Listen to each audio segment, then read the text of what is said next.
Hey guys, it's Alex Williamson here with my wife Laura. Hello. Say hi guys. Hi guys. I always say hi guys. Yeah, you say That's hey. my line. Hey guys. Hey guys. Oh, she knows. So we're here on an abandoned military base, and I wanted to show you something. We are on some of the weirdest territory that you will find fish, freshwater fish, honestly. This is one of the most amazing spots that I have found yet in my fish collecting hobby. So what this is a inland, freshwater, deep water former port from in between World War I and World War II. World War II, it was made into a giant base, and there are all sorts of airplane hangars. There were 2 miles long for the main runway, and I mean, just this whole place is now it's kind of a ghost town. I mean, there's lots of graffiti and stuff like that in some parts of it. This part is kind of been refurbished, and you're gonna see some fish soon. So stay tuned. But actually, I wanted to give you a little trivia of one of the weird things, and we're not going to the lake, by the way. So we will actually be going back around these buildings and back inland. But in this bunker, hangar, whatever, there's a building that goes all the way back underground too, a bunch of them. And they turned these into movie studios in the late 70s, well, late 60s through the late 70s. And Bruce Lee filmed 2 movies on this place, as well as what's his name? Bronson? Charles Bronson, I guess. Is that his name? I feel like that's right. Okay, so stay tuned. We're headed into where the amazing fish are. There's actually a depth charge mine right behind that tree too, just like welded to a stick, and some shoes on a wire. Let's go. Hey everybody, welcome to the secret history of living in your pond, backyard, lake. So I am still in the heart of Seattle, and we are at another restored nature area, water feature. This one has a really cool story in that this one here, they planned out beautifully. I believe 1998 is when they started, so it's been a long time. And we've gotten to see really what a fully restored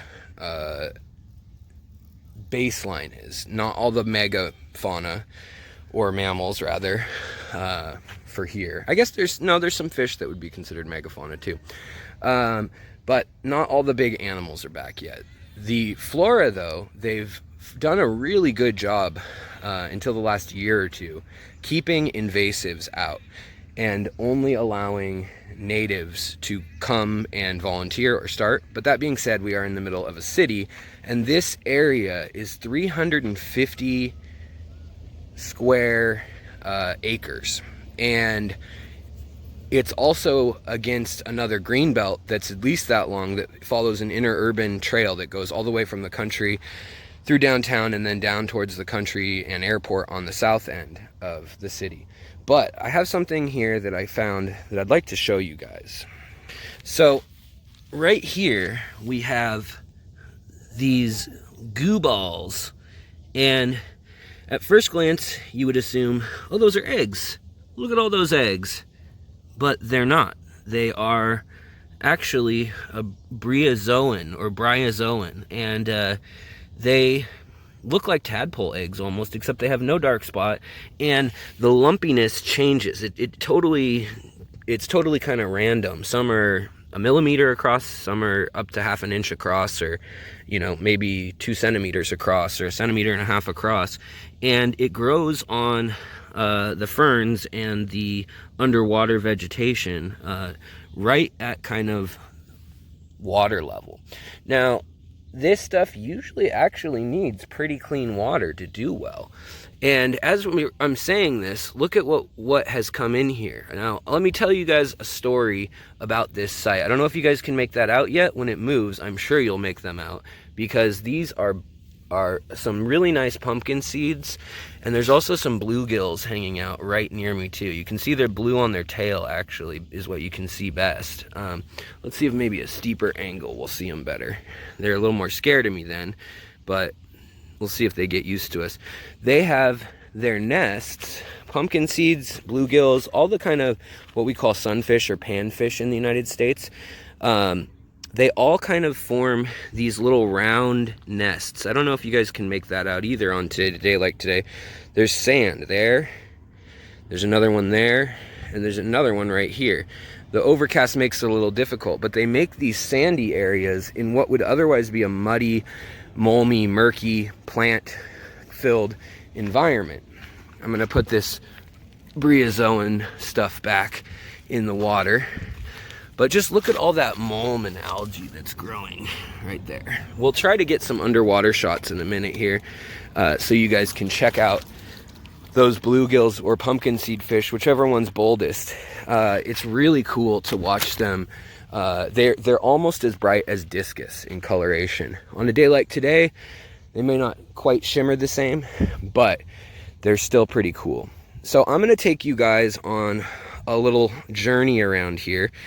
But we're going to talk about how this place was built. And it was designed to be set up with 3 different water feature areas. And in a moment, you'll see the major lake, which is 30 miles from north to south, 29 actually. And 50 kilometers, 60 kilometers, somewhere in there. And it is a big freshwater lake that is now fairly clean for being right next to a city, called Lake Washington. Now, Lake Washington at one point in the 1920s, 30s, 40s, it was the dumping ground of our area. There were lumber mills, there was refinement of different mining products and sluice that just got dumped out there, things like that. And it was so gross, you know, people would get sick from swimming in there. You'd get you know, water fleas and like swimmer's itch and all that kind of stuff without fail going in there. Got to the point where no one locally who grew up around here, like my parents, would even swim in there in the 50s. And by the 60s, they really started to start to turn things around. And if you see my stickleback videos, you know that the sticklebacks, by the way, there's some Ludwigia palustris growing immersed right out here, mixed in with the plant that escapes my memory right now, but that plant is the one that had the purple arrows on the leaves when it was on land. Maybe we'll find an example of that around here somewhere too. But in any case, so it was a really polluted lake. They cleaned it up. They stopped allowing houses to build right on the lake. No industry could dump into the lake anymore. Look at all these dragonflies mating right now. They're making nymphs, and the nymphs are now fish food. Well, long story short, that lake connects right here. We got some funky weather, some thundery looking weather here. And that lake out there, Lake Washington, connects via a canal to another body of water known as Lake Union. Well, Lake Union then connects to a place called the Montlake Cut, and that as well as on the other side, Salmon Bay, or there's an area known as the locks. And so the locks are actually saltwater. They take you out to the Puget Sound, which goes out to the ocean through the Strait of Juan de Fuca. Now, that's all a little convoluted, and it takes a while to do all that.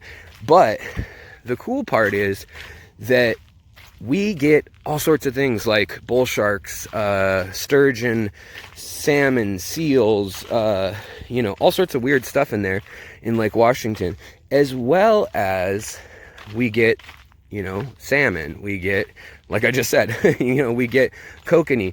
We get lots of the sticklebacks. So we get all these cool fish that come from the saltwater, lampreys, that may live in freshwater but go out to saltwater sometimes and travel, kind of spread their species that way.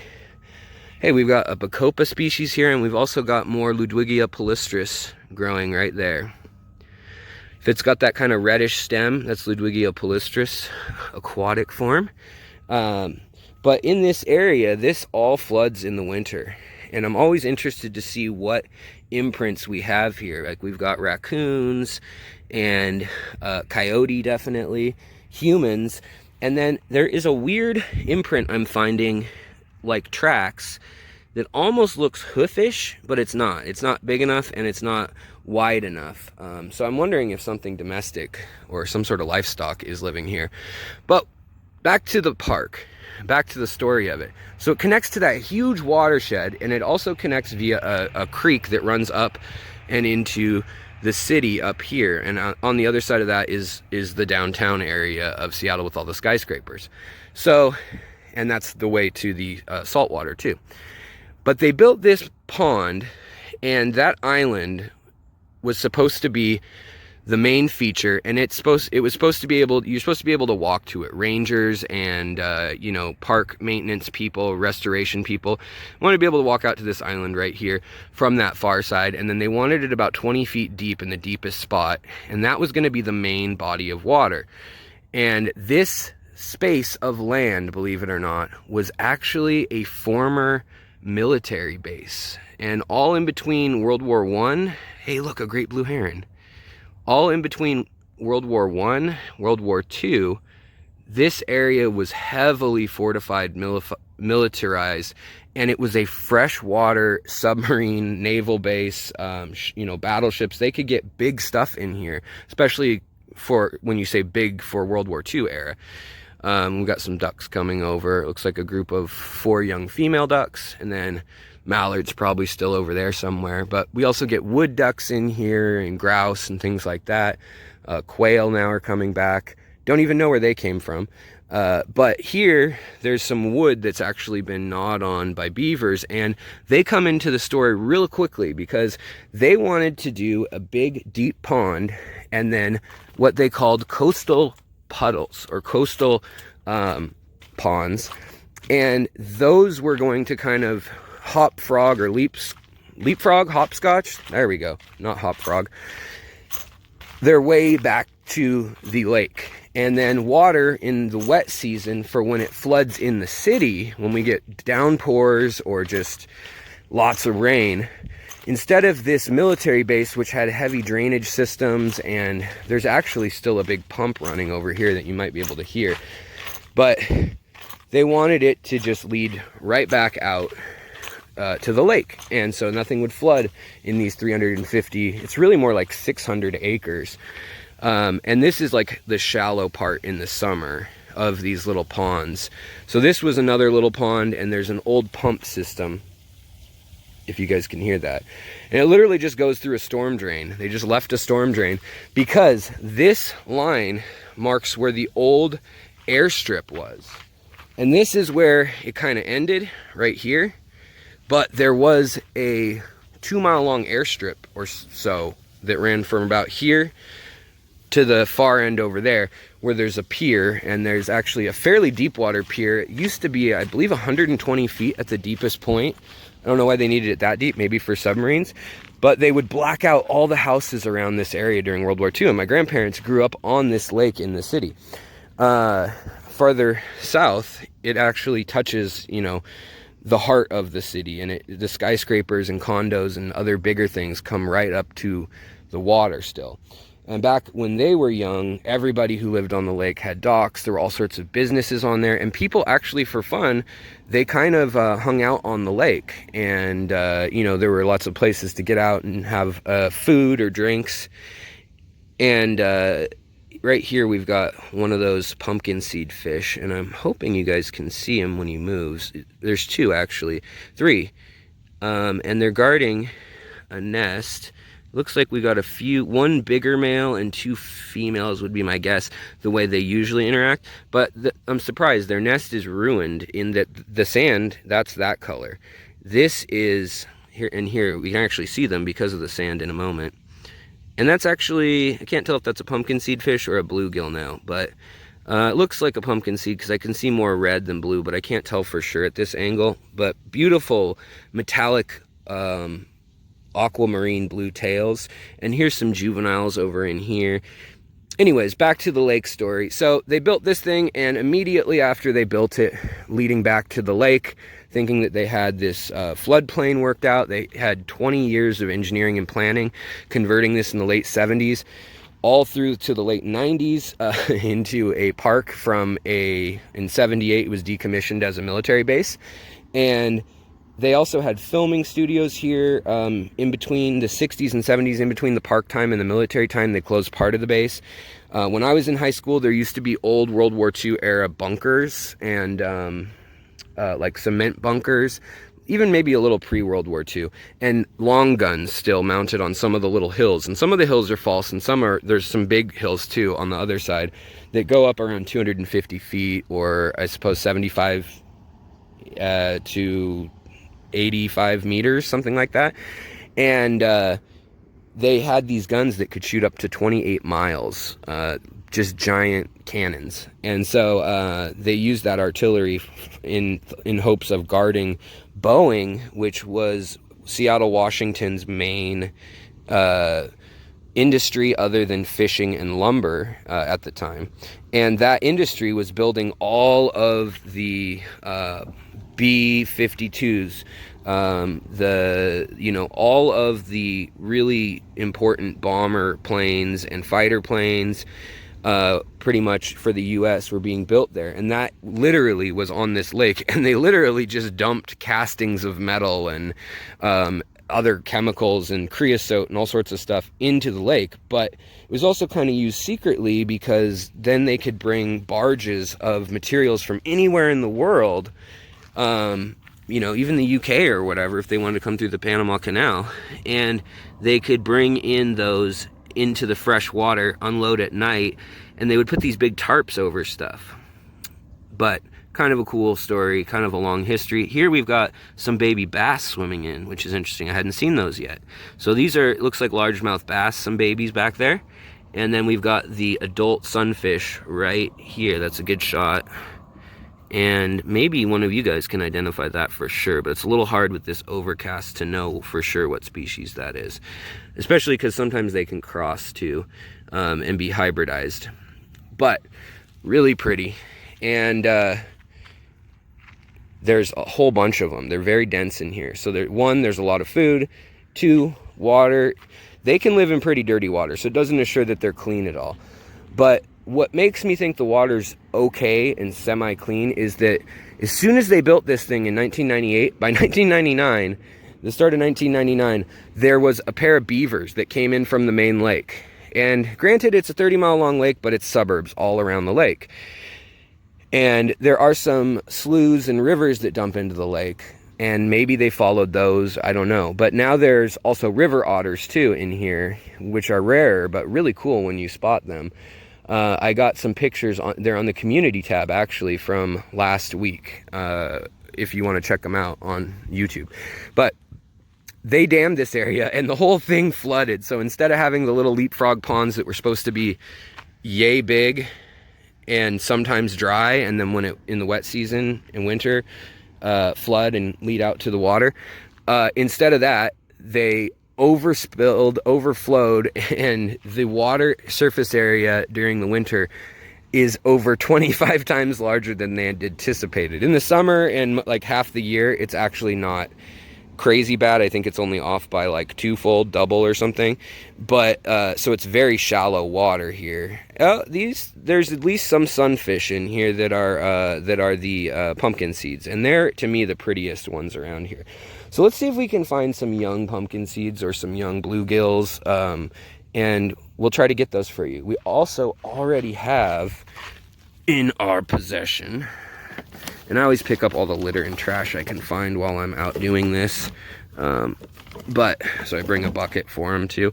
But in here we've got a largemouth bass, if it would calm down, and hopefully we'll get some still shots at the very end here. And I feel like the history of this park was kind of interesting in itself, and I might just actually post the history. So this might be part 1 of the former naval base park. But let's look at some bluegills, and we'll probably get a little parting glance at the park at sunset of the big lake that it's on too. And this water is listed as officially having no fish, which is also why I'm here, because the Parks Department has listed this as having no fish. They never stocked it with anything. I doubt any people stocked it with anything either, honestly, with what's in here. You're not allowed to fish here, per se. You can look at things. And I always return whatever I find here immediately to the water after I've taken pictures. That is even a bit much, honestly. But, you know, I want to show the rangers when I ask them, you know, what lives in here. Hey, and there's my wife. She was on a walk. And I said, I bet there's fish here. They said there's no fish in there, sir. Sorry. Well, this is just a 20th of the water here. And it's probably about 5 feet deep, 6 feet deep out there. Now, this year's the hottest year we've ever had. And so I'm really interested in if this is helping or hurting some of these odd species. But I'll leave you on a bit of a cliffhanger if you're a fish nerd, in that we have white crappies showing up in our very shallow, warm water lakes around here. And so that is, oh, and we just had a fish just leap to eat, which is much more trouty. And that is what I would really love to find, are trout and catfish in here, because other than bullheads and other than you know, mad toms or the sunfish and things like that, they get on bird feathers and get in new bodies of water pretty easily, like duck feathers and things, or during flooded times. However, the trout and things, they need a lot better water quality. They need oxygen. They need the dissolved oxygen well. They need low TDS usually, and pretty neutral water that's moving. So that would be very interesting, either moving or deep. So that would be very interesting. So let's see if we can get you guys some shots of some little bluegills or pumpkin seed fish, and we'll bring it on home, and then we'll talk about the future of this and the other things that I've visually seen but not yet caught and would like to confirm in this body of water, and then actually report it to the parks department, to a friend, so, and let them know that they've got something that they should probably check if people are fishing here, because right now they just laugh it off and think that, oh, people fish there for no reason. Maybe they should watch a little closer. No shame to them. I know they're busy, but and it takes a bit of a hike to get back here. Also, I'm seeing ripples that could be from a beaver or an otter. So just kind of curious. I'll keep my eye out, and I'll turn it on one more time to show you those fish. But for anything like that, I'll include that in this episode, and we'll start anew on the trouts and other species that may be here in part 2. All right, here we are on a beautiful overcast day. So the colors don't show off, and then the net makes it look a little bit less exciting, even more than real life. But let me get this guy in my hand. This is a little bluegill or pumpkin seed fish. I can't tell right off the bat, it's too young. But it's got the little stripes, and that's definitely what it is. This is one of the ones that's hatched recently. And they're very sparkly and pretty, but they kind of lose their color quickly. But you can see that cobalt blue. And then if there was sunlight, if it wasn't overcast, it would be extremely bright. And then they have a beautiful green. Let me zoom in less. Sorry, I'm one-handed here. That's more. Can't handle it. All right. So, nice shimmer on them, stripes. And they're just a really cool fish that will take over a lot of areas that other fish don't want. So really pretty, and I caught it in a really cool habitat as well, which is over here in the, there's oxalis, is it? Oxalis, and there are some invasive water lilies, some native water lilies, and then there's 2 types of Ludwigia, inclinata and palustris. Inclinata is surprising, and some of it's blooming. We've got some of this in my pond tubs back home too. So, and it can turn bright orange and red also, but I guess it doesn't have enough light right now.